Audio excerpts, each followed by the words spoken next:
Assalamualaikum warahmatullahi wabarakatuh. Saya Rizky Kair Nainggolan dengan NIM 2402040. Saya di sini membuat video laporan praktikum bunga floss dan saya berasal dari program studi agroteknologi di Institut Teknologi Perkebunan Pelawan Indonesia. Kata pengantar bunga, floss, adalah alat reproduksi seksual pada tumbuhan berbunga, Divisio Magnoliopha atau Angiospermae, di tumbuhan berbiji tertutup. Pada bunga terdapat organ reproduksi, yaitu benang sari dan putik. Rahmat, 2014. Bunga adalah struktur pembiakan pada tumbuhan berbunga, yaitu tumbuhan tututuhan dalam divisi Magnoliopha.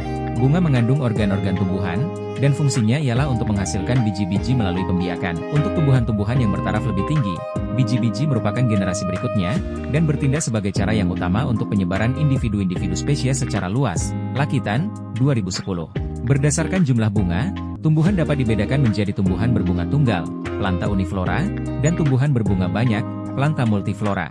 Berdasarkan letaknya, bunga dibedakan menjadi bunga terminal bila letaknya di ujung cabang atau ujung batang dan bunga aksiler apabila bunga terletak di ketiak daun. Allard, 2011. Tujuan 1. Mahasiswa dapat mendeskripsikan struktur dan bagian-bagian bunga. 2. Mahasiswa dapat menjelaskan perkembangan bunga. 3. Mahasiswa dapat membuat rumus dan diagram bunga. Alat dan bahan. Alat 1. Mikroskop. 2. Pipet tetes. 3. Kaca preparat. 4. Gelar beker. 5. Penutup kaca preparat. 6. Silet. Bahan 1. Bunga sepatu. 2. Bunga kertas. 3. Bunga asoka. 4. Bunga kamboja. 5. Bunga melati Cina. Cara kerja 1. Iris bahan dengan setipis mungkin. 2. Letakkan di kaca preparat kemudian teteskan air dengan pipet tetes dan tutup dengan kaca preparat. 3. Letakkan kaca preparat di mikroskop dan amati.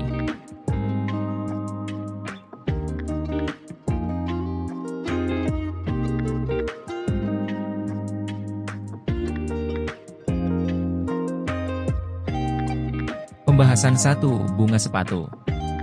Bunga sepatu memiliki struktur bunga sempurna dengan 5 mahkota besar berwarna cerah, biasanya merah atau kuning. Kelopak berwarna hijau melindungi kuncup bunga.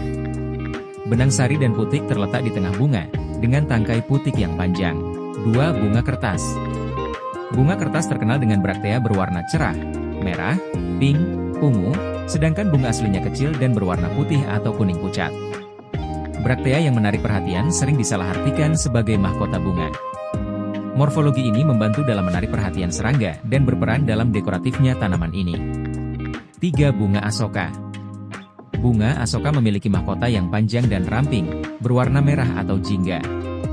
Bunganya tumbuh berkelompok dalam tandan, kelopak kecil dan menyatu di bagian pangkal, sementara putik dan benang sari berada di tengah, memungkinkan penyerbukan oleh serangga seperti lebah dan kupu-kupu.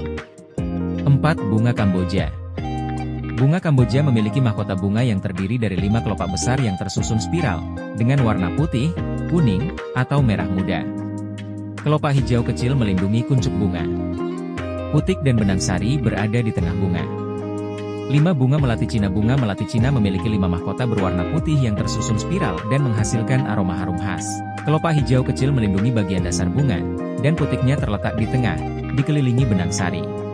Kesimpulan dari praktikum bunga, floss, adalah bahwa mahasiswa dapat memahami struktur morfologi dan anatomi bunga secara detail, termasuk bagian-bagian penting seperti kelopak, mahkota, benang sari, dan putik. Selain itu, mahasiswa juga mampu menjelaskan proses perkembangan bunga dari tunas hingga menjadi bunga sempurna. Praktikum ini juga memungkinkan mahasiswa untuk menyusun rumus dan diagram bunga yang memudahkan dalam identifikasi dan klasifikasi bunga berdasarkan ciri-ciri morfologinya.